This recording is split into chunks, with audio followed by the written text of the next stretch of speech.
رضا پیارے رضا، دفتن وہ اپنے سر میں اٹھتی ٹیس سے گھبرا کے سر پکڑتا وہیں بیٹھ گیا۔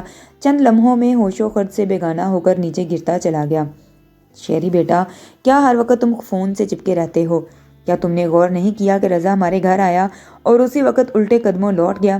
شہری کی امی نے اسے فون پر موے گفتگو دیکھا تو استغفار کیا۔ نہیں امی، میں نے غور نہیں کیا۔ کوئی بات نہیں، دوبارہ آ جائے گا۔ شہری نے کان سے فون ہٹا کر فقط اتنا کہا اور پھر سے فون کان سے لگا لیا۔ حد ہے شہری، گھر میں تمہارا دوست آ کر چلا بھی گیا اور تمہیں کوئی خبر ہی نہیں۔ چلو اٹھو اور اسے واپس بلا کے لاؤ اور پوچھو دروازے سے ہی کیوں چلا گیا۔ شہری کی امی نے اسے دوبارہ فون کان سے لگاتا دیکھ کر حکم سے بولی، اف اور امی، رضا بچہ نہیں ہے، کوئی ضروری کام یاد آ گیا ہوگا اس لیے چلا گیا، پھر آ جائے گا، مگر آپ تو ایسے کہہ رہی ہیں جیسے پتہ نہیں کون سی قیامت آ گئی ہو۔ وہ بدمزہ ہو کر فون بند کرتا اٹھ کر زینہ چڑھتا چھت پر چلا گیا، جبکہ اس کی امی تشدد سے کبھی بیرونی گیٹ کو دیکھتی جس سے پہلے کبھی کچھ دیر پہلے ہی تنفن کرتا رضا نکلا تھا، اور کبھی زینہ چڑھتے اپنے بیٹے کو جسے بچپن کے دوست کے یوں لوٹ جانے کی پرواہ ہی نہیں تھی۔ شہری کی امی کچھ دیر ششد سی اس معاملے کو دیکھنے کی کوشش کر رہی تھی، پھر سر جھٹک کر کچن کی جانب بڑھ گئیں۔ اب انہیں کچن میں آئے 2 منٹ بھی نہ گزرے تھے کہ باہر گلی میں اٹھتا شور انہیں باہر نکلنے پر مجبور کر گیا۔ وہ تیزی سے بھاگتی ہوئی اپنی بیرونی گیٹ کی جانب آئیں تو باہر کا منظر دیکھ کر ان کا منہ کھل گیا۔ پوری گلی میں شور مچا تھا، کوئی کہہ رہا تھا ایمبولینس بلاؤ اور کوئی رضا کے سر سے بہتے خون پر بند باندھنے کی کوشش کر رہا تھا۔ ہر طرف شور اور بے چینی تھی۔ ارے یہ کیا ہوا رضا کو؟ وہ اپنے لوہے کی گول گول سیڑھیوں کے زینے سے اترتی ہوئی استغفار کرنے لگی۔ کمال کرتی ہو بہن، تمہارے ہی گھر سے نکلتا ہوا وہ سیڑھی سے پھسلا ہے اور تمہیں ہی نہیں معلوم؟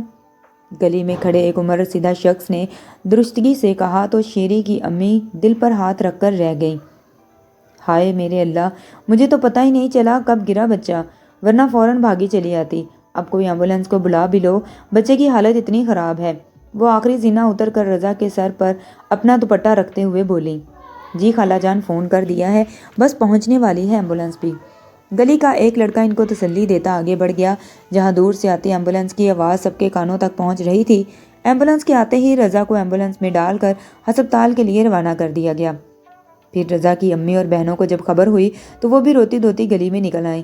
گلی کا ہر فرد اس وقت رضا کے لیے دعاگو تھا، سوائے اس کے بچپن کے دوست کے جسے اپنی فضول حرکات سے فرصت ہی نہیں تھی۔ چھت پر کھڑا وہ آسمان سے اڑتی پتنگوں کو دیکھ رہا تھا جب اس کی نظر عقبی گلی میں ایک چھت پر کھڑی لڑکی پر پڑی جو اسی کو دیکھ کر مسکرا رہی تھی۔ بیٹا شہری، تیری تو نکل پڑی، جو ہمیشہ نخرے دکھاتی تھی آج خود ہی تجھے دیکھ کر مسکرا رہی ہے۔ یہ وہی لڑکی تھی جس نے اکیڈمی میں لیٹ جانے پر آج اس کی بے عزتی کی تھی۔ وہ لڑکی اشارے سے اسے اپنی چھت پر بلا رہی تھی۔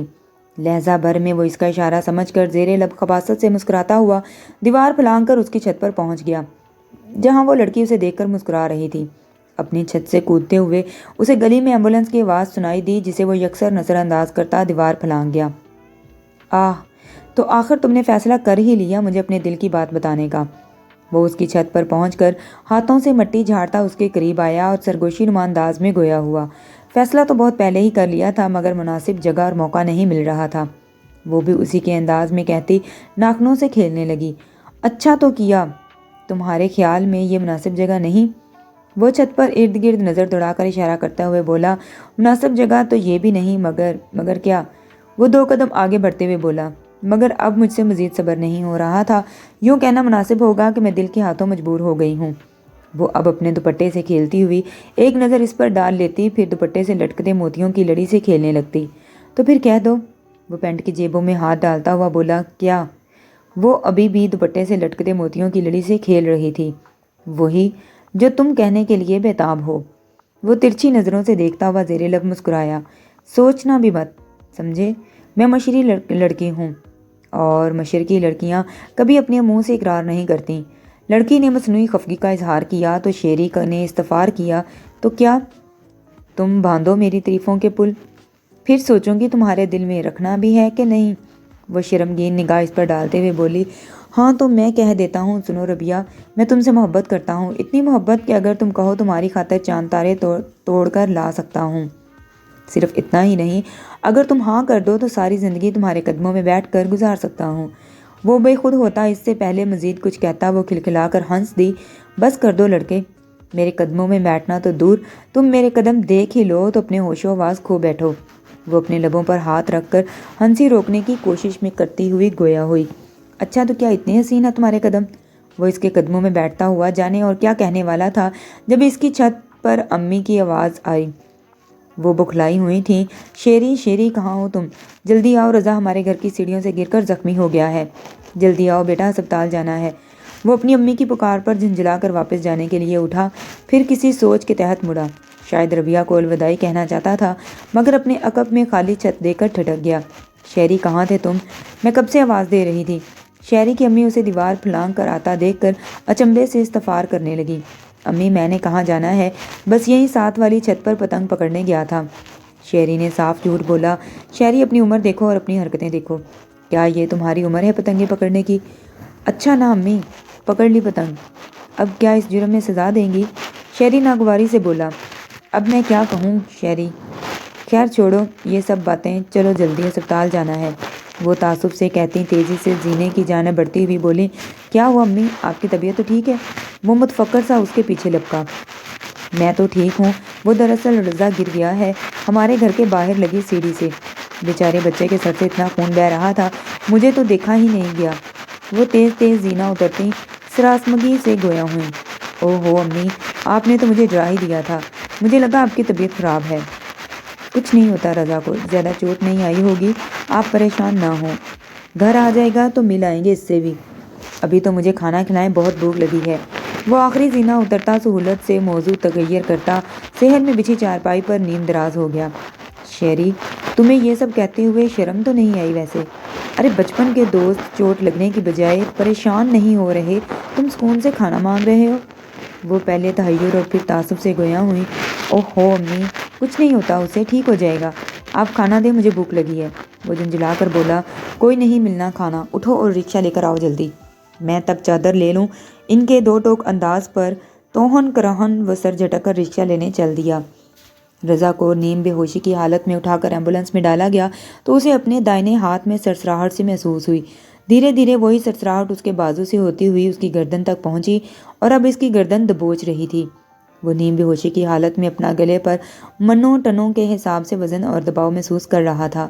وہ چلانا چاہتا تھا مگر آواز نکلنے سے انکاری تھی۔ وہ ہلنا چاہتا تھا مگر سارا جسم بری طرح جکڑا جا چکا تھا۔ بے بسی تھی۔ اسے یوں محسوس ہونے لگا کہ اس کا آخری وقت قریب ہے۔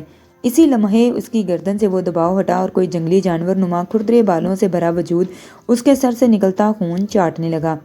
وہ بند آنکھوں سے بھی اس وجود کو خود پر جھکا ہوا محسوس کر سکتا تھا مگر جسم شل ہونے کی وجہ سے نہ ہل سکتا تھا اور نہ ہی کچھ بول سکتا تھا۔ اسے اس وجود سے کراہت محسوس ہو رہی تھی مگر جسم شل ہونے کی وجہ سے وہ اپنے اوپر سے ہٹا بھی نہیں سکتا تھا۔ شیری رکشہ لے کر آیا تو اپنی امی کو پہلے سے گلی کے کونے پر کھڑا پایا۔ جیسے ہی رکشہ گلی کا موڑ مڑ کر ان کے قریب آیا تو وہ ایک لمحے کی تاخیر کیے بغیر اس میں بیٹھ گئیں۔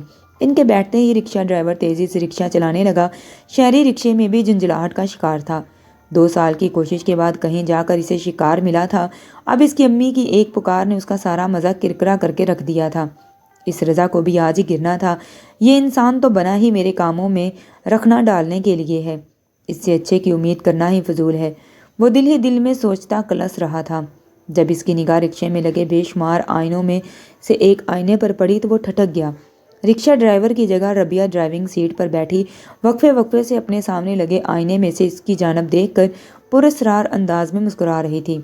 اس نے گھبرا کر دونوں آنکھوں کو ہاتھوں کی ہتھیلیوں کی پوروں سے مسل کر دیکھا، پھر سامنے کا منظر تغیر نہیں ہوا۔ وہ بار بار وہی عمل دہراتا مگر ہر بار آئینے میں ربیہ کا عکس دکھائی دیتا۔ شیری بیٹا کیا ہو گیا تمہاری آنکھوں کو، کیوں بار بار مسل رہے ہو؟ شیری کی امی اس کی حرکت نوٹ کرتی پھر بولی۔ امی وہ رکشہ ڈرائیور، وہ اٹک اٹک کر بولا۔